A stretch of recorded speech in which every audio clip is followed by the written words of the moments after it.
नमस्कार मित्रों, अभियान यूपी पीसीएस में आप सभी का स्वागत है। मित्रों, आज हम देखेंगे तीसरा टेस्ट जो कि 15 तारीख को हुआ था, उसका सलूशन। चूंकि ये पूरा प्रोग्राम पेड है तो इसका पीडीएफ सिर्फ वही लोगों को मिलेगा जो लोग पेड हमारा प्रोग्राम ज्वाइन कर रहे हैं। बाकी लोग वीडियो के माध्यम से ये देख सकते हैं, सारे क्वेश्चंस और उसके आंसर्स भी। तो अगर मित्रों आपको हमारा ये कार्यक्रम अच्छा लगे तो लाइक शेयर कमेंट अवश्य करिएगा। अगर हमारे चैनल को सब्सक्राइब नहीं किए हैं तो कृपया सब्सक्राइब करें और बेल आइकन जरूर प्रेस करें, जिससे कि आपको लेटेस्ट वीडियो की इंफॉर्मेशन में मिल सके। मित्रों, ये 60 दिवसीय हमारा टेस्ट सीरीज प्रोग्राम है प्री कम मेंस का, जिसकी नॉमिनल फीस रखी गई है। आप फी की डिटेल जो है डिस्क्रिप्शन बॉक्स में देख सकते हैं। आइए प्रश्नों पे चलते हैं। पहला प्रश्न है, सत्य कथनों का चयन करें। भारतीय उच्चतम न्यायालय सुप्रीम कोर्ट ने न्यायिक समीक्षा के अधिकार व्यापक हैं, जबकि अमेरिकी सुप्रीम कोर्ट के सीमित। तो ये होगा सही ए। दूसरा, भारतीय सुप्रीम कोर्ट की शक्तियों को संसद द्वारा बढ़ाया जा सकता है, जबकि अमेरिकी सुप्रीम कोर्ट की शक्तियों को संविधान द्वारा सीमित है। तो ये भी सही है। उत्तर होगा सी, दोनों सही हैं। अगला प्रश्न देखेंगे, उच्चतम न्यायालय का अभिलेख न्यायालय होना किस अनुच्छेद, किस आर्टिकल के अंतर्गत आता है? तो कोर्ट ऑफ रिकॉर्ड, ये आर्टिकल 137। अगला प्रश्न देखेंगे, गवर्नर द्वारा जारी अध्यादेश विधानमंडल की सत्र प्रारंभ होने के कितने समय के बाद समाप्त हो जाता है? मतलब कि कितने दिनों के अंदर इस ऑर्डिनेंस को पारित करना होता है? तो ये विधानमंडल के लिए है 6 सप्ताह और संसद के लिए है 6 माह। अगला प्रश्न देखेंगे,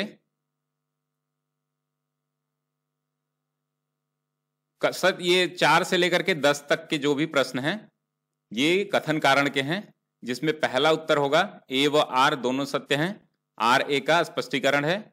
ए आर दोनों सत्य हैं, आर ए का स्पष्टीकरण नहीं है। ये जो ट्रेडिशनल आपको देखते आए हैं, बी ऑप्शन होगा, क्योंकि बार बार ऑप्शन लिखना पड़ता है, इस वजह से। तीसरा ऑप्शन है ए सत्य है एवं आर असत्य है, और चौथा है ए असत्य है और आर सत्य है। तो इसमें चौथा प्रश्न देखेंगे, ये रीजन है, असर्शन और रीजन पे ये प्रश्न है। तो ये असर्शन है। कथन ए, भारत में जनहित याचिका PIL सर्वोच्च न्यायालय की न्यायिक सक्रियता का एक उत्पाद है, प्रोडक्ट है, जुडिशियल एक्टिविज्म का। इसका रीजन है न्यायमूर्ति VR कृष्ण अय्यर एवं PN भगवती PIL की अवधारणा के प्रवर्तक, ओरिजिनेटर रहे हैं। तो ये दोनों सही है, लेकिन एक्सप्लेनेशन नहीं है। तो उत्तर होगा इसका ए, यहां पे उत्तर होगा ए। 5वां देखेंगे, कथन है ये असर्शन, राज्य निर्वाचन आयुक्त SEC स्टेट इलेक्शन कमिश्नर की नियुक्ति राज्यपाल करता है। सही है। विशेष मामलों में, स्पेशल केसेस में SEC स्टेट इलेक्शन कमिश्नर को वैसे ही हटाया जा सकता है जैसे उच्च न्यायालय के जज को। ये भी सही है। तो दोनों सही है, लेकिन इसका एक्सप्लेनेशन नहीं है। उत्तर होगा बी। यहां भी उत्तर होगा बी, सॉरी, इसमें भी उत्तर होगा बी, एक्सप्लेनेशन नहीं है। यहां भी होगा उत्तर बी, एक्सप्लेनेशन नहीं है।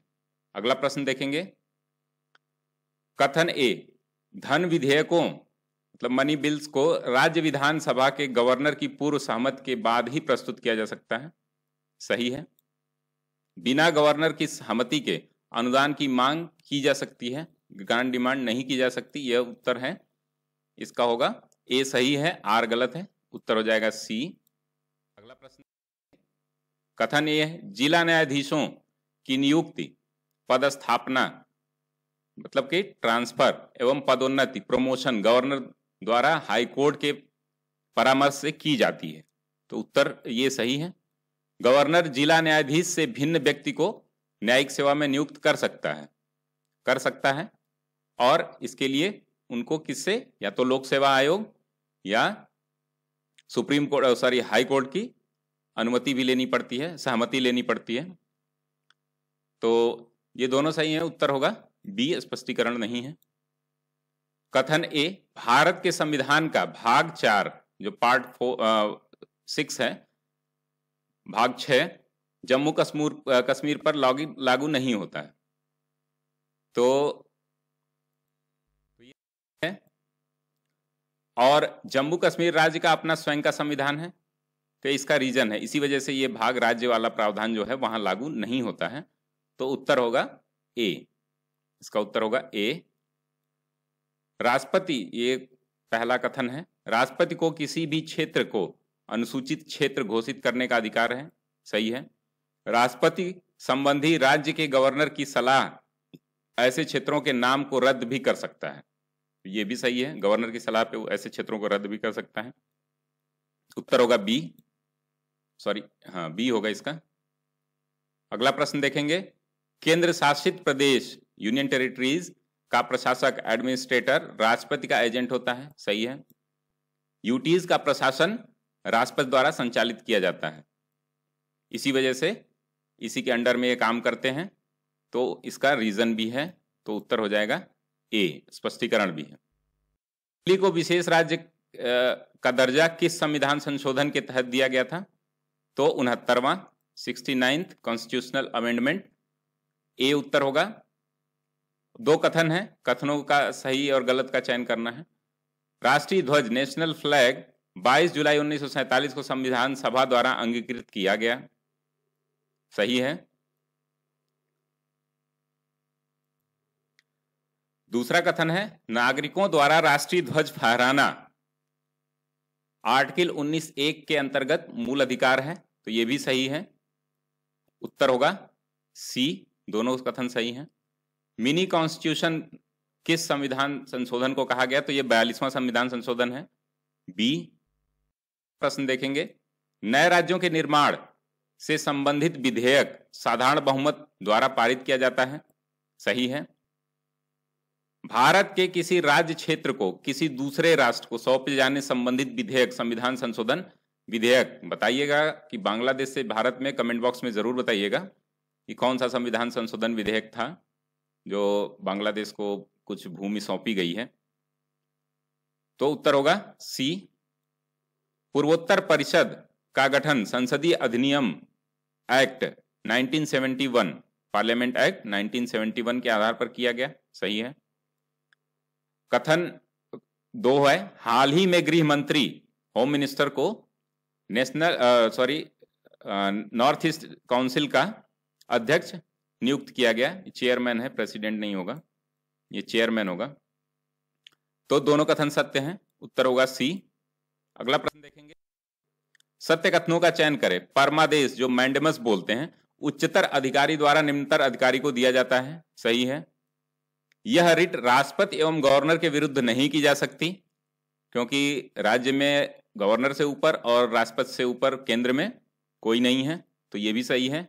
निजी पद पर बैठे व्यक्ति एवं निजी व्यक्ति तथा निजी कंपनियों के विरुद्ध यह रिट नहीं लाई जा सकती, यह गलत है, उत्तर होगा केवल 1 और 2। भारत का प्राइम मिनिस्टर निम्न में से किसका अध्यक्ष है?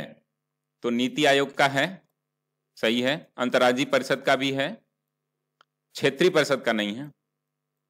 राष्ट्रीय एकता परिषद इसका भी है, और राष्ट्रीय विकास एनडीसी का भी है। क्षेत्रीय परिषद का कौन सा होता है, ये पहले हम प्रश्न पूछ चुके हैं, तो इसका अध्यक्ष कौन होता है और कौन नामित भी कर सकता है, इसके बारे में कमेंट बॉक्स में जरूर बताइएगा। उत्तर होगा 1, 2, 4, 5, सी। अगला प्रश्न देखेंगे, असत्य कथनों का चयन करें। पीएम के त्यागपत्र रेजिग्नेशन से संबंधित कैबिनेट मंत्रिपरिषद स्वतः विघटित हो जाती है। अगर पीएम त्यागपत्र देगा तो कैबिनेट स्वतः जो है विघटित हो जाएगी, डिसॉल्व हो जाएगी, यह कथन सही है। अगला देखेंगे, यदि किसी मंत्री के विरुद्ध अविश्वास प्रस्ताव पारित हो जाए या पास हो जाए तो मंत्रिपरिषद गिर जाती है, यह भी सही है, उत्तर होगा सी, दोनों। अगला प्रश्न देखेंगे, किसके किसके चुनाव के विवाद के निपटारे का सुप्रीम कोर्ट को अधिकार है, सोल राइट है, ये किसके किसके चुनाव का? तो प्रेसिडेंट और वाइस प्रेसिडेंट के चुनाव में अगर विवाद होता है तो सुप्रीम कोर्ट ही देखता है। उत्तर होगा 1 और 3 अर्थात सी। निम्न में से कौन गांधीवादी विचारधारा है? तो आर्टिकल 40 पंचायत और कामगारों को रोजगार 43 ये दोनों हैं, बाकी ये लिबरल है, ये भी लिबरल है, तो ये सोशलिस्ट है। तो उत्तर होगा केवल 1 और 2। अगला प्रश्न देखेंगे, निम्न में सुमेलित करना है, ये बारोड फीचर्स ऑफ कॉन्स्टिट्यूशन है जो उधार लिया गया है और ये देश हैं। तो राष्ट्रपति की नियुक्ति, राज्यपाल की नियुक्ति कहां से है? संयुक्त बैठक कहां से है? संविधान संशोधन कहां से है? और प्रस्तावना में सामाजिक आर्थिक और राजनीतिक न्याय की बात कहां से ली गई है? तो पहला सही है, राज्यपाल की नियुक्ति से ली गई है। दूसरा, संयुक्त बैठक जो है ये कहां से? ऑस्ट्रेलिया से है। तो ए का 1 और बी का 3 तो मैच कराएंगे, तो ये सी मिल गया।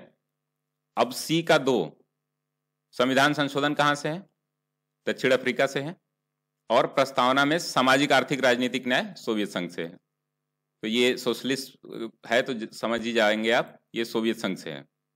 अगला देखेंगे, अब ये इतने पॉलिटी के हैं, आज हमारा पॉलिटी कवर हो गया। अब आज एक नया टेस्ट होगा साइंस टेक का, जिसमें बायोलॉजी होगी पूरी। पॉलिटी के लगभग हर चैप्टर से 1 या 2 प्रश्न हम लोगों ने बनाए हैं। तीनों अगर आप टेस्ट देखेंगे तो सारे लगभग टॉपिक कवर हो गए होंगे। फिर से हम फुल टेस्ट जब 3 लेंगे तो जो भी रहेगा वो, और रिवीजन जो कुछ प्रीवियस ईयर के प्रश्न हैं जो बहुत ही महत्वपूर्ण हैं। आइए देखते हैं करंट अफेयर्स के प्रश्न। ये जो है किस माह से लिए गए हैं? अगस्त, जो हमारी दूसरी वीडियो थी उसको आप देख लीजिएगा जरूर।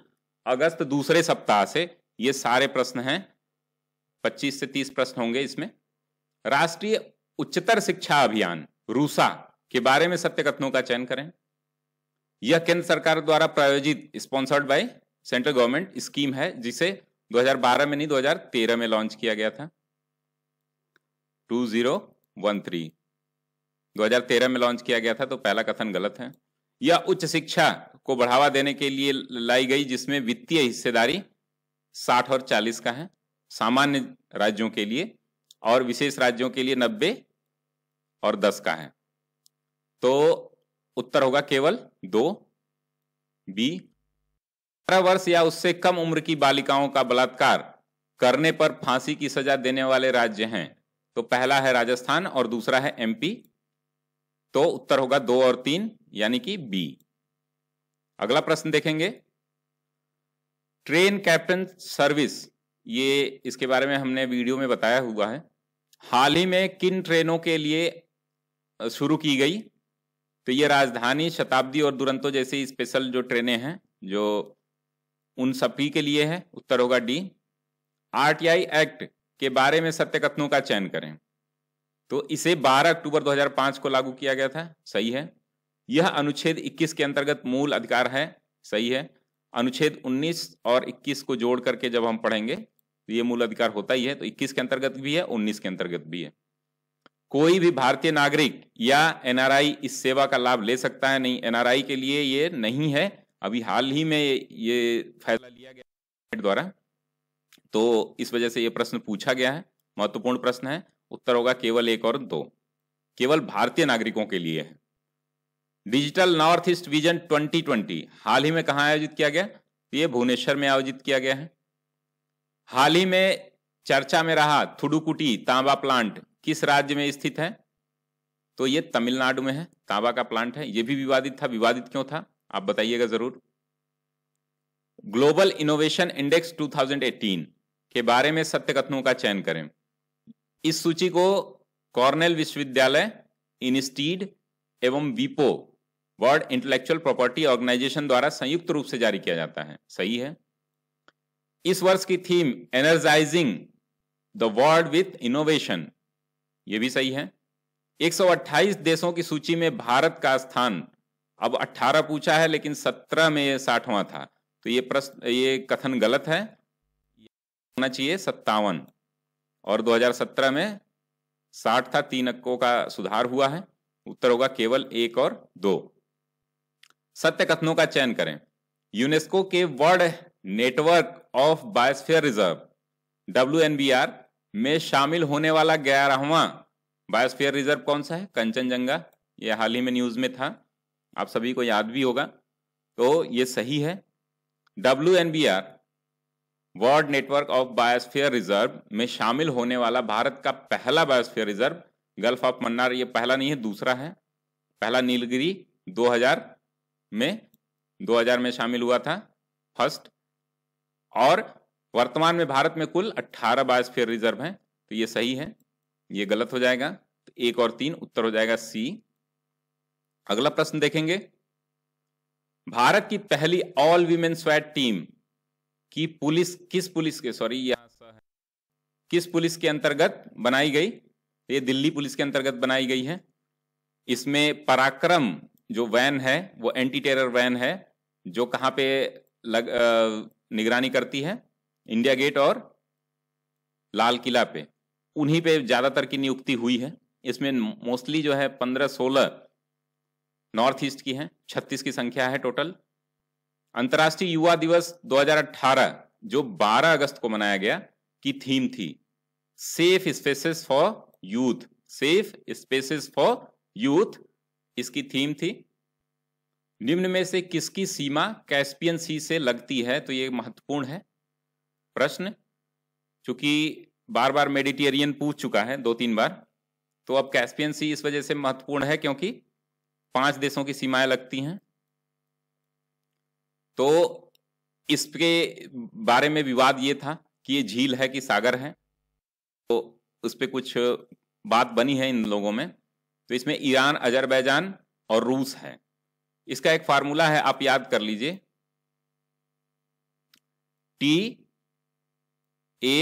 TARKI, Turkey. टर्की में आपके आई, तो ताजिकिस्तान हो गया, अजरबैजान हो गया, रसिया हो गया और किर्गिस्तान हो गया, और आई से ईरान हो गया। इराक नहीं है, तो इराक और ताजिकिस्तान नहीं है, तुर्कमेनिस्तान है ये। तो उत्तर हो जाएगा 1, 2, 3। ये फार्मूला जरूर याद कर लीजिएगा। टर्की, इसमें तुर्कमेनिस्तान है, टर्की से तुर्क हो जाएगा। अजरबैजान हो गया, रसिया हो गया, किर्गिस्तान हो गया और ईरान हो गया। ये जरूर याद कर लीजिएगा, यहां से पक्का यूपीएससी में भी आ सकता है और यहां भी आ सकता है। अगला प्रश्न देखेंगे। झिंगकोंग 2, अब यहाँ पे उत्तर थोड़ी सी गड़बड़ी हो गई थी, लिख नहीं पाया था मैं। ये चीन से संबंधित है, तो उत्तर होगा इसका डी। तो इसके लिए माफ करिएगा आप लोग, जल्दीबाजी में कुछ गलतियां हो जाती। स्क्रब टाइफस, ये भी काफी महत्वपूर्ण प्रश्न है, के बारे में सत्य कथनों का चयन करें। यह पूर्वी उत्तर प्रदेश में फैलने वाली एक संक्रामक बीमारी है। सही है।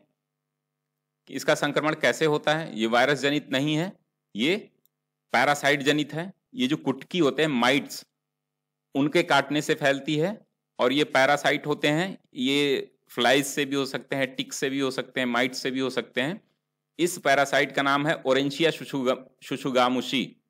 तो ये सही है, लेकिन ये पूरा कथन गलत है। इसके लक्षण चिकनगुनिया की तरह होते हैं तथा इसे एंटीबायोटिक जो है से ठीक किया जा सकता है। जो भी एंटीबायोटिक यूज होते हैं वायरल फीवर में, उनसे सकता है जल्दी पता चल जाए तो, लेकिन इसकी पूरे लक्षण जो है आपको डेंगू और चिकनगुनिया की तरह लगेंगे। तो उत्तर होगा 1 और 3। प्रोजेक्ट शक्ति किस संस्थान द्वारा सुपर कंप्यूटर तकनीक विकास के लिए चलाया जा रहा है? तो ये बड़ा सा प्रोसेसर जो लाइनक्स के लिए अभी डेवलप किया गया है IIT मद्रास के द्वारा, ये सुपर कंप्यूटर की फील्ड में काम करते हैं और इसको ministry of electronic and information technology support कर रही है। उत्तर होगा डी। अगला प्रश्न देखेंगे। वन्यजीव संरक्षण के लिए भारत का पहला जेनेटिक बैंक कहां पर खोला गया? तो ये हैदराबाद में खोला गया है। उत्तर होगा बी। पेंसिल पोर्टल क्या है? ये चाइल्ड लेबर से संबंधित है। मिनिस्ट्री ऑफ लेबर ने इसको लॉन्च किया है। विश्व का पहला थर्मल बैटरी प्लांट हाल ही में भारत के किस राज्य में खोला गया है? तो यह आंध्र प्रदेश में है। उत्तर मैत्री 2018 सैन्य युद्धाभ्यास भारत का किस देश के साथ किया जाएगा? ये थाईलैंड के साथ है। अगला प्रश्न देखेंगे, नीरज चोपड़ा जिन्हें एशियाई खेल 2018 के लिए ध्वजावाहक चुना गया है, किस खेल से संबंधित है? तो ये भाला से है। कुछ समाचार पत्रों में या किसी वेबसाइट पे, चूंकि ग्रुप में आज किसी ने डाला था, तो ये डिस्कस थ्रो लिखे थे ध्वजावाहक इनके नीरज चोपड़ा के बारे में। तो ये जेवलिन है, जेवलिन जिसको भाला फेंक बोलते हैं। तो ये जेवलिन से है, याद रख लीजिएगा, यहाँ प्रश्न पक्का आने वाला है। ये कहाँ हुआ था एशियाई? अभी कल ही शुरू हुआ। तो ये इंडोनेशिया की राजधानी जकार्ता, और एक और शहर है उसका नाम आप हम बताइएगा, कौन सा वर्ग है? आप जरूर कमेंट बॉक्स में लिखिएगा। उत्तर होगा इसका बी। हाल ही में उत्तर प्रदेश के अलीगढ़ जिले में डिफेंस कॉरिडोर लॉन्च किया गया। ये भी बहुत महत्वपूर्ण प्रश्न। तमिलनाडु और यूपी दो राज्यों में defence corridor make in India के तहत बनाया जा रहा है। भारत का ये बहुत बड़ा कदम है अपने डिफेंस के सेक्टर में, जो सेल्फ डिफाइंड हो रहे हैं, क्योंकि भारत सबसे बड़ा आयातक है हथियारों का। तो नोडल सेंटर इसके बनाए गए हैं, 6 नोडल सेंटर हैं। तो डिफेंस कॉरिडोर कहाँ कहाँ लॉन्च किया गया था? अलीगढ़ में, एक अलीगढ़ हो गया, दूसरा लखनऊ है, तीसरा कानपुर है, चौथा आगरा है, पांचवा झांसी है, और एक बचा चित्रकूट। तो ये सभी क्या है? नोडल सेंटर बनाए गए हैं। उत्तर होगा डी। एक जिला एक उत्पाद समिति हाल ही में उत्तर प्रदेश के किस जिले में आयोजित की गई थी? तो ये उत्तर प्रदेश की राजधानी में आयोजित की गई थी, सी। और ये योजना भी बहुत ही इंपॉर्टेंट है, क्योंकि ये MSME जो होता है, मीडियम माइक्रो स्मॉल मीडियम जो एंटरप्राइजेस होते हैं, उनके विकास के लिए ये कार्यक्रम चलाया जा रहा है। और इसमें सबसे खास बात यह है कि जैसे सहारनपुर में ताला बनता है तो वहाँ ताले के लिए हो गया, मेरठ में खेल के सामान बनते हैं तो वहाँ खेल के सामान के लिए, तो फिरोजाबाद में चूड़ियाँ बनती हैं तो उसको प्रोत्साहित करने के लिए। तो ये हर जिले को टारगेट करके वहाँ का, बनारस में हैंडीक्राफ्ट है, भदोही में कालीन का कार्यक्रम चल रहा है। ये जापानीज टेक्निक है, ये प्रयोग जापान में हो चुका है एक बार, तो उसी को फॉलो कर रहा है यूपी। तो बहुत ही महत्वाकांक्षी योजना है यूपी की। प्रधानमंत्री फसल बीमा योजना के बारे में सत्य कथनों का चयन करें। तो ये 2016 में लॉन्च किया गया है। उत्तर गलत है, ये मतलब ये पहला गलत है। इसके तहत बागवानी फसलों का प्रीमियम 5 है। रबी और खरीफ की लिखिएगा कितना % है, कमेंट बॉक्स में आप जरूर करिएगा। हाल ही में आशीष कुमार भूटानी को इसका CEO नियुक्त किया गया है, ये भी सही है। तो उत्तर होगा 2-3 बी। अगला प्रश्न देखेंगे, केंद्रीय सिल्क बोर्ड की स्थापना कब हुई थी? तो 1948 में हुई थी। माउंट मनिरंग महिला अभियान के बारे में असत्य कथनों का चयन करें। यहां ध्यान दीजिएगा, असत्य है। इसे महिला एवरेस्ट अभियान 1993 की सिल्वर जुबली के उपलक्ष्य में चलाया जा रहा है, तो ये सही है, अर्थात ये गलत हो जाएगा। यहाँ पे मतलब ये कथन सही है और पूछ रहा है असत्य, तो ये हमको इसको निकाल देंगे। 21 महिलाओं के दल की नेता संतोष यादव नहीं है, कौन है? बछेंद्री पाल हैं। संतोष यादव कौन है? बछेंद्री पाल कौन है? इनके बारे में आप कमेंट जरूर करिएगा, काफी फेमस लोग हैं। माउंट मनरंग उत्तराखंड राज्य में स्थित है? नहीं, ये कहाँ पे है? हिमाचल में। तो ये सही है, मतलब कि गलत है, और ये गलत है। 2 गलत हैं। उत्तर होगा 2-3, केवल 2-3।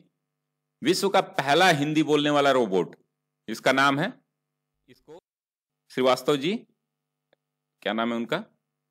कोई श्रीवास्तव हैं, उन्होंने रांची के हैं, उन्होंने डेवलप किया है। तो उसका नाम रश्मि है। और पहला जो है रोबोट, जो ह्यूमैनॉइड रोबोट बोलते हैं इनको, तो पहला बोलने वाला रोबोट और जो इमोशंस महसूस करे, वो कहाँ पे बनाया गया? हांगकांग द्वारा बनाया गया है, सऊदी अरेबिया में। उसका नाम क्या है? सोफिया। ये दोनों याद रख लीजिएगा। ये उत्तर होगा आपका सी, रश्मि। मित्रों, अगर ये आपको हमारा कार्यक्रम अच्छा लगे तो लाइक शेयर कमेंट अवश्य करिएगा। और जिन लोगों को भी हमारे 60 डेज प्रोग्राम में शामिल होना हो तो सेक्शनल आप शामिल हो सकते हैं। अभी पॉलिटी पूरी खत्म हो चुकी है। इसके बाद हमारा साइंस का 3 दिन चलेगा, मतलब कि हर तीसरे दिन टेस्ट होता है। 20 टेस्ट आपको मिलेंगे। मुख्य परीक्षा के लिए भी टेस्ट हो रहे हैं और आरओ के लिए भी टेस्ट हो रहे हैं। तो जो लोग इंटरेस्टेड हों कृपया नंबर दिया गया है उस पर आप व्हाट्सएप करिए, कृपया फ़ोन मत करिएगा, करके हम आपको सारी जानकारी दे देंगे। तब तक के लिए धन्यवाद मित्रों। स्वस्थ रहिए, मस्त रहिए, व्यस्त रहिए।